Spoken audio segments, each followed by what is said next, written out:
처음으로 다낭 여행을 준비하고 계시거나 특히 다낭 여행이 첫 동남아 여행이신 분들이라면 낯선 언어와 환경 때문에 걱정이 많으셨을 거예요. 날씨는 어떨지, 옷은 어떻게 가져가면 좋을지, 동남아 날씨라면 언제 가더라도 항상 여름처럼 수영복을 챙겨가야 할지, 환전이나 유심은 어떻게 준비하는 게 좋을지 많이 걱정되실 겁니다. 동남아라고 생각보다 사계절이 모두 우리나라의 여름 같은 건 아니라서 계절별 날씨에 맞는 옷을 비롯한 준비물들을 챙겨야 하고요. 언어도 다르다 보니까 숙소 예약이나 환전, 유심 등은 우리나라에서 많이 알아갈수록 좋습니다. 오늘 영상만 보고 나시면 다낭 여행 걱정 없이 완벽하게 준비하실 수 있을 거예요. 모르면 손해보는 다낭 여행 정보, 꿀팁, 준비사항 꽉꽉 채워 담아봤습니다.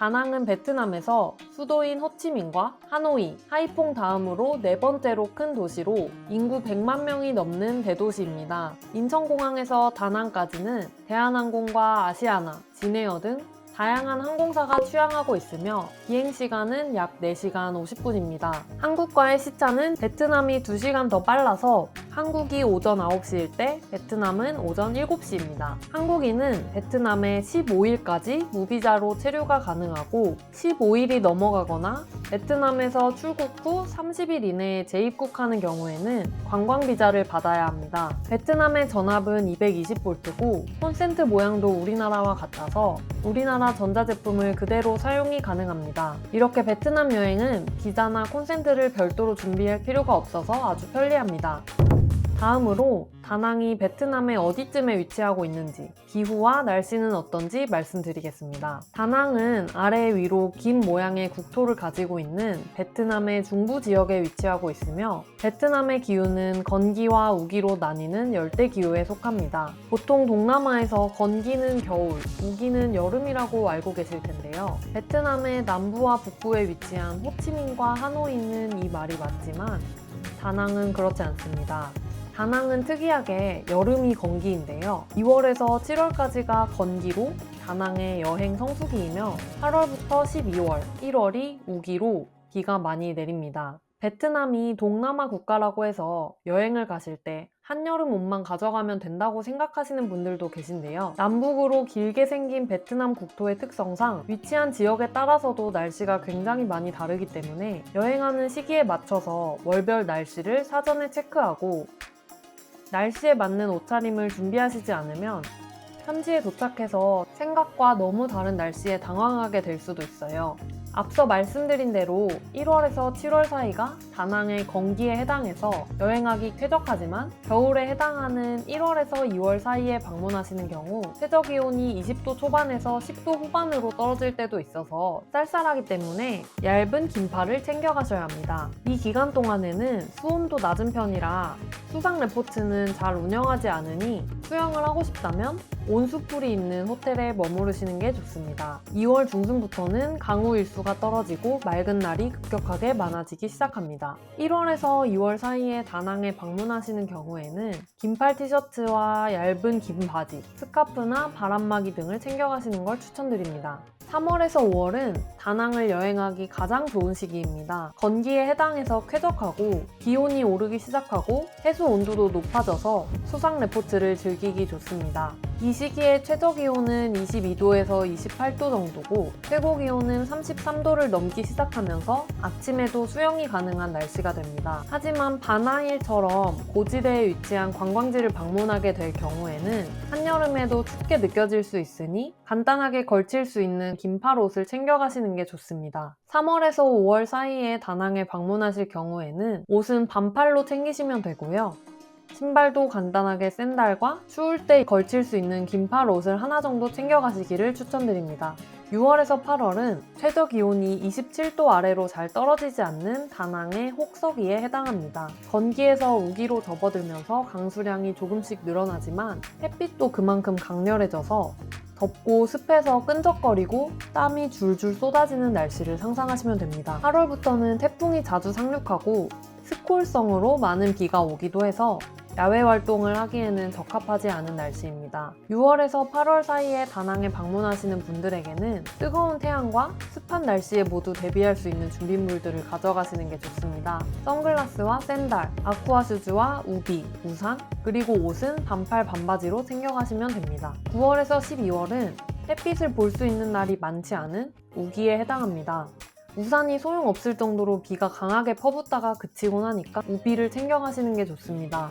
9월부터 10월까지는 1년 중에 비가 가장 많이 내리는 시기이기 때문에 다낭에 여행 가실 때는 이 기간만은 피하시기를 추천드립니다. 10월부터 1월까지는 수온이 낮아서 수영을 즐기기에 적합하지 않으며 이 기간에 다낭에 방문할 경우에는 긴팔 티셔츠와 얇은 긴 바지, 스카프와 바람막이, 우비와 우산 등을 챙겨가시기를 추천드립니다. 다음으로 베트남의 화폐에 대해 알아보겠습니다. 베트남의 통화는 동이며 2만 동이 약 1,000원으로 가격표의 가격을 2로 나눈 다음에 0을 하나 뗀다고 생각하면 편합니다. 그럼 여기서 실습! 기념품을 사러 갔는데 50만 동이야 라고 했다면 한국 돈으로 얼마일까요? 정답은 약 25,000원입니다. 화폐 단위가 커서 헷갈릴 수 있으니 조심해야 됩니다. 베트남은 아직도 카드보다는 현금을 사용하는 나라로 여행을 하기 위해서는 현지 화폐를 준비해야 합니다. 베트남 화폐인 동을 한국에서 환전하는 것도 불가능하지는 않지만 더 유리한 것은 한국에서 달러로 환전한 뒤에 베트남 현지에서 달러를 동으로 환전하는 것입니다. 달러 건종에 따라서도 환율이 다를 수가 있기 때문에 한국에서 달러로 환전할 때는 빳빳한 100달러와 50달러짜리로 환전해 가시기를 추천드립니다. 다낭에 도착하고 나서 다낭 국제공항에서 50달러에서 100달러 정도만 동으로 환전해서 일단 사용하고 시내에 도착해서 시내의 환전소에서 환전하시는 걸 추천드립니다.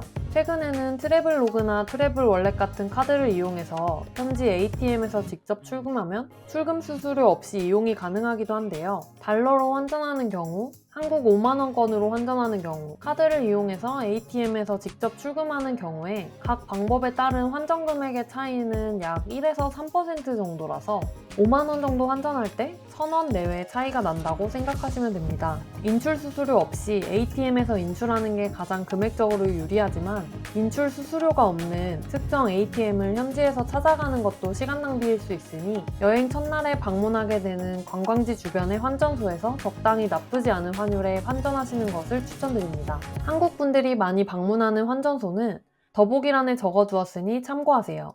환율은 매일 변동되기 때문에 최근 적용 환율을 참고로 적어두었고 여행 가시는 시점에 최신 정보로 찾아보시기를 추천드립니다. 다음으로 현지 인터넷 사용에 대해 알아보겠습니다. 베트남에 방문할 때는 다른 나라에 방문할 때와 동일하게 각 통신사의 로밍 요금을 이용하거나 유심을 구입해서 사용하시면 됩니다. 각 통신사의 로밍 요금을 이용하면 하루에 약 10,000원 정도 예산을 잡으시면 되지만 가족 요금제 등을 활용하면 더 저렴하게 이용할 수도 있습니다.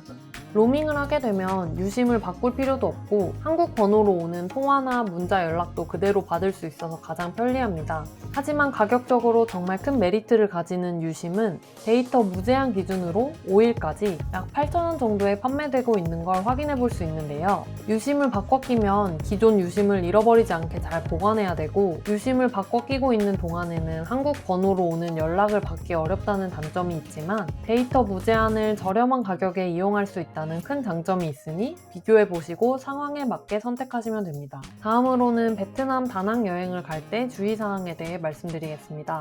베트남의 치안은 크게 문제가 없으니 한국에서도 위험한 행동들을 하지 않으면 되는데요. 가장 큰 차이를 보이는 화폐 단위 때문에 금전적 손해를 보는 부분을 가장 주의해야 합니다. 베트남 여행을 하다 보면 택시를 많이 이용하게 되는데요. 택시는 현지에서 직접 잡아서 이용하기보다는 어플을 이용하시는 걸 추천드립니다. 주소도 베트남어로 목적지에 대해 의사소통하기도 어렵고 현지인이 아니다 보니 어디까지 가는데 적정 비용이 얼마인지 알기가 어려우니까 목적지와 가격까지 나와 있는 어플을 이용하는 게 가장 좋습니다. 동남아 국가들에서는 그랩이라는 어플을 가장 많이 사용하는데요. 한국에서 미리 그랩 어플을 다운받아서 번호 인증까지 마치고 가시는 걸 추천드립니다. 카카오 택시를 이용하는 것과 똑같이 이용하면 되는데요. 한국에서처럼 꼭 차량 번호를 확인 후에 탑승하면 큰 어려움 없이 이용하실 수 있으실 거예요. 주의사항 두 번째는 시장에서 물건을 구매할 때 사기에 주의하셔야 합니다.